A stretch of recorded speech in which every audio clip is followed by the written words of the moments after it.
All right, talking about Best Buy, released their quarter. Pretty good quarter. Shares are down 15% though.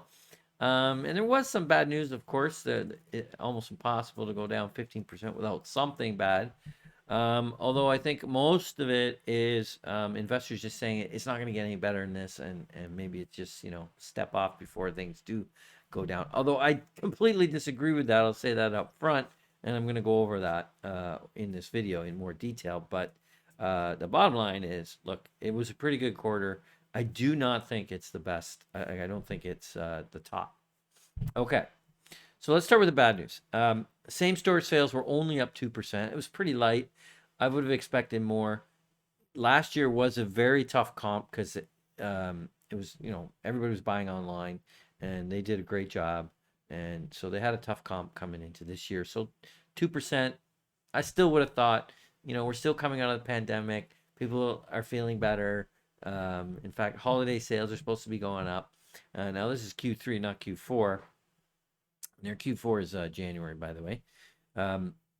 So anyway, I would have thought it would have been a little bit more robust than 2%, but 2% same-store sales growth is still not bad. That's just getting more money in the door without adding more stores. That's great. Nothing wrong with it. The weird thing is margins were down a little bit because of crime. More and more of their stores are actually facing real crime, people coming in and just looting the place. Either subtly, just putting shoplifting, putting something in their pocket, or a little bit more sophisticated. There was a story yesterday on Nordstrom. 80 people organized, went into the store in San Francisco, the big Nordstrom flagship store in San Francisco, looted the place simultaneously, got out of the place, and drove off in their cars. All coordinated, all organized, all at once. Now, that's not going to end very well for a lot of these people, because you can see them driving away with their license plate, and some of it was on video.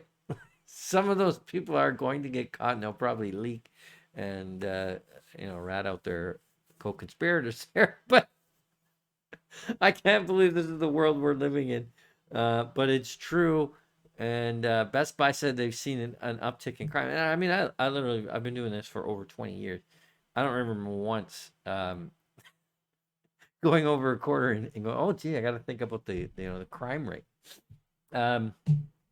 Okay. I do not think it's a good reason to sell the stock, but it's something you have to at least address and look. And is it something that is going to affect the stock? So my assessment is no. We're going to figure that out. We're going to address it. Best Buy is certainly going to address it. It's a crazy world we live in. Okay. Let's keep going. The model. So let's go back to 2010. This is a 20-year chart. So the very first return on capital we have in this chart is 2002. Great rate of return. Held that for several years. But it was really around 2009, 2010, even though the returns were very, very high.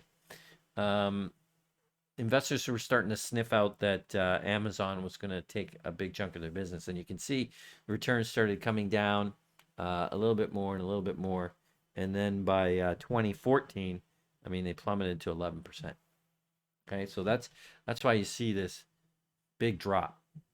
And the shares were not doing well while that return on capital was going down, and Amazon was eating their lunch. But they figured it out. So you can see it's improved pretty much every year since that time. So 2014 to 2021, 7 years of improvement. The trailing 12 months is this lighter blue, and then the rest is forecast. Quite a good trailing 4 quarters, back up to 18% return on capital. So in my mind, they've figured out the competition with Amazon. A couple of simple things. The pricing's the same. So it used to be you actually paid more because of the retail and all that kind of stuff.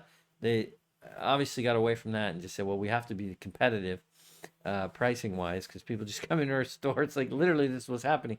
People come in and say, oh, cool, I want that. It's exactly what I want. It's $450. Oh, it's only $400 on Amazon, so let's go buy it there. Well, that you can't do that anymore. So you might as well just buy it there.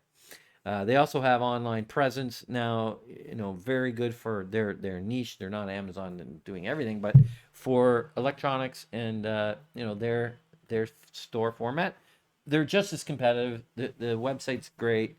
They've got that down. Now, there's going to be competition and market share will shift a little bit, but they're very competitive now. So that's not an issue. Um, this trailing 4 quarters is amazing. Really, really good. It's not just a COVID thing. That's the other thing I wanted to make sure we understand is that this company's been improving for 7 years. So it's not just a COVID windfall and it's over. No, not at all. Not at all. So where do we want to go here? Let's take a look at the financials really quickly. Here we go. Here you see the growth over the last several quarters. 2.7 minus 6.3, but that was the COVID quarter. And then 3.9, 21 last October. That was the boom after COVID. So it's a tough comp, but a tough comp. They still, 2% sales growth is what we already talked about. Okay. What's the long and short of it? It's actually quite a cheap stock too. So, not only do we have improving return on capital, which we love, a little bit of a weird quarter with that crime. They'll get over that. Great valuation. I mean, it's only trading at 7 times EV/EBITDA. I mean, there's just a lot of check marks here. One more. I'm going to summarize it again. Great quarter. A little weird with the crime. Very competitive with Amazon. It's not just a COVID play. It should be a sustainable business, in my opinion. There we go.